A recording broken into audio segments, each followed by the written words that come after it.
ప్రతి ఒక్కరు జాబ్ తో పాటు చిన్నదో పెద్దదో బిజినెస్ స్టార్ట్ చేయాలి. మీరు షాకింగ్ విషయాలు చెప్తాను మనీ విషయంలో. సో ఇది వింటే మీరు షాక్ అయిపోతారు. నా గ్రూప్ లో ఈ మెసేజ్ సర్క్యులేట్ అవుతుంది, మీకు కూడా తెలవాలని చెప్తున్నాను. 1940లో 10 రూపాయలు నెలకు సంపాదించే వాళ్ళని మిడిల్ క్లాస్ ఫ్యామిలీ అనేవారు. 1960లో 100 రూపాయలు సంపాదించే వాళ్ళని మిడిల్ క్లాస్ ఫ్యామిలీ అనేవారు. 1980లో 1000 రూపాయలు, 2000లో 10,000 సంపాదించే వాళ్ళు మిడిల్ క్లాస్ ఫ్యామిలీలోకి వచ్చేసి. సో ఇప్పుడు 2020లో 1,00,000 రూపాయల వాళ్ళు మిడిల్ క్లాస్ ఫ్యామిలీకి వచ్చారు. 2040లో 10 లక్షలు అయితే మాని మనకు సరిపోవు. ఇంకో షాకింగ్ విషయం ఏంటంటే 2060లో 1 కోటి రూపాయలు ఉంటే మనకి నెలకి ఖర్చులకు వస్తాయి.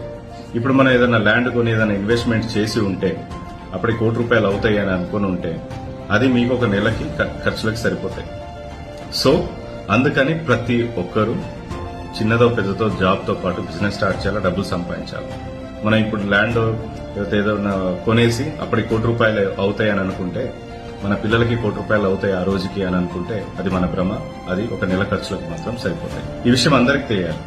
వెంటనే దీన్ని సేవ్ చేసుకోండి, షేర్ చేసేయండి. Thank you so much. Me KP business Guru.